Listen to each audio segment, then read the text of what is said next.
السلام علیکم دوستانو، الله تعالی مو جوړ او روغ او آباد لره. الله تعالی مو تل خوشاله او کامیاب لره. دوستانو، یو ډیره کوچنی وظیفه چې ډیره طاقتور او له کمالاتو څخه ډکه ده.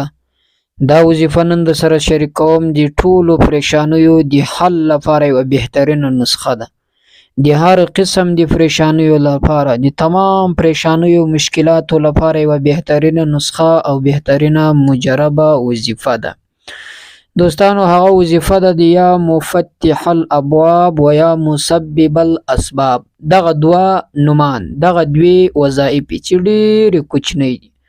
هر انسان یې کولی شي کې قرآن شریف زده وي کې نوي زده. هر کس، هر نارینه، هر زنانه، کوچنی لوی، ټول یې کولی شي.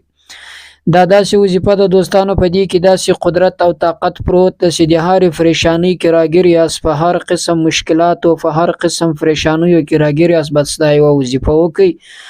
له هغو ټولو مشکلاتو څخه مې الله تعالی د دې یوې وظیفې په برکت سره وساتي. هغه پریشانی که د انسان د فقر وي، د مسکنت وي، د غریبي وي، هغه پریشانی که ناجوړي وي، هغه پریشانی که یو جنجال وي، له یو چا سره اخته یاست، هغه پریشانی که کورنی مشکلات وي، بې اتفاقي وي، هغه پریشانی که د کاروبار، د ملازمت، د نوکری وي، چې هر قسم ته پریشانی وي، دغه یوه وظیفه جاري وساتئ، په پابندي سره یې کوئ. انشاءالله دعاګانې به راته وکړئ. د دې وظیفې کولو نه بعد به تاسو ته خپله د دې رزلټ په لاس درسي چې دا څنګه یوه بهترینه وظیفه ده. یا مفتح الابواب و یا مسبب الاسباب، د دې وظیفه طریقه نن سره دوستانو شریک کوم. یا مفتح الابواب، خلاصونکو د دروازو. خلاصونکو د دروازو څوک ده؟ الله تعالی ده. پر تا به د رزق بندې دروازې را خلاصې کړي، پر تا به د مشکلاتو د بندېدلو هغه دروازې در باندې را خلاصې کړي چې مشکلات به ټول ختم شي. پر تا به د هغه بې اتفاقي د ختمېدلو دروازې در باندې را خلاصې کړي. له غیبي خزانو به الله تعالی پر تا باندې بندې دروازې را خلاصې کړي. ستا د قسمت بندې دروازې به الله پاک جل جلاله درته خلاصې کړي.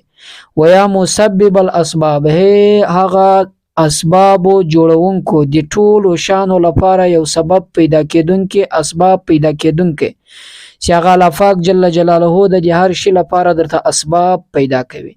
که یو انسان ډیر فقیر وي، غریب وي، او دغه د فقر او د مسکنت د ختمېدلو لپاره اسباب نه برابرېږي، الله تعالی جل جلاله به ورته دغه لپاره اسباب برابر کړي.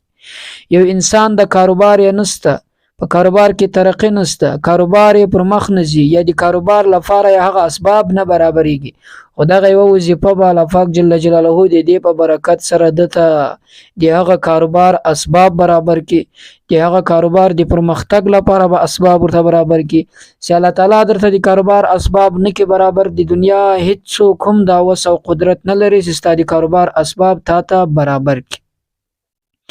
چې الله تعالی در باندې بندې دروازې، بند قسمت خلاص نه کړي، د قسمت بندې دروازې درته خلاص نه کړي، د رزق بندې دروازې در باندې را خلاص نه کړي، د هیڅ چا په وس او قدرت کې نسته چې پر تا باندې بندې دروازې د قسمت یا د رزق را خلاص کړي.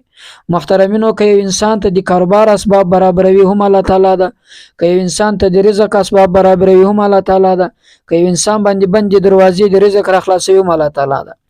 یو انسان د نکاح لپاره اسباب نه برابرېږي، پیسې نه وي، یا پیسې وي نور مشکلات وي، یا پیسې نه وي، یا پیسې وي مثلا هلته د نکاح، هلته د رشته نه برابرېږي، هلته اسباب نه برابرېږي، په کم ځای کې چې د زړه لګېدلی ده، یا انسان ته د خپل زړه لپاره، د خپل د زړه موافق هغه کاروبار نه پیدا کېږي چې د خوښ وي، یا انسان ته هغه نوکري، هغه ملازمت نه پیدا کېږي چې د ته خوښ وي، د دې د ملازمت د لاسته راوړلو لپاره یو بهترینه ذریعه ده دا وظیفه. د جایز نکاح لپاره، د هغه نکاح د منفسن نکاح لپاره چې ستا خوښوي، د رشتې لپاره به داسې اسباب الله تعالی درته برابر کړي چې ستا سوچ او فکر به نه وي، خو خالي لږ همت غواړي، دغه وظیفه په پابندي سره ویل غواړي. انشاءالله له هغه نه بعد به تاسو خپله د دې کمالات وګورئ چې څنګه الله تعالی و انسان ته اسباب برابروي.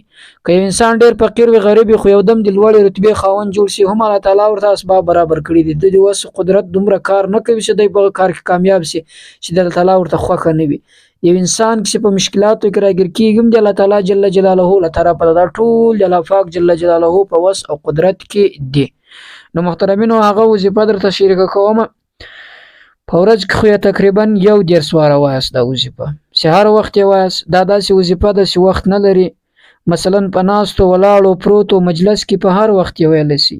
یا مثلا یو انسان د په کاروبار لګیا ده، په دکانداري لګیا ده، یا په یو مجلس کې ناست دی، چا خبرو ته یې غوږ نیولی ده، په دې دوران کې هم په زړه کې ویلی شي. یا انسان په موټر کې سپور ده هم یې ویلی شي. انسان پر لاره باندې پښو باندې روان ده واک کوي هم یې ویلی شي. یا زنانه د کور په کارو باندې بوخت ده مثلا، یا کپړې وینځل دي، یا هغه کور کې سالن پخېدل د په دې دوران کې هم دا وظیفه ویلی شي. خو یاد ساتئ تر وظیفې مخکې به 11 درود ابراهیمي ووایاست، اللهم صل علی مبارک ده. لغه نه بعد به دغه وظیفه 13 ووایاست. یا مفتح الابواب و یا مسبب الاسباب، یا مفتح الابواب و یا مسبب الاسباب. دغه وظیفه وایاست 13 لدینه بعد 11 بیا درود شریف ووایاست. ان شاء الله د دې په برکت سره به الله تعالی د هغه کاروبار لپاره اسباب در برابر کړي. د دې په برکت سره به در باندې بندې دروازې خلاص کړي. د دې په برکت سره به درته د کامیابی لپاره هم اسباب برابر کړي. دوستانو ډیره بهترینه وظیفه ده، یو ځل یې وکړئ ان شاء الله دعاګانې به راته کوئ. خدای دې وکړي چې دا وظیفه ستاسو خوښه وي. تر بلې وظیفې د الله په امان. السلام علیکم ورحمت الله وبرکاته.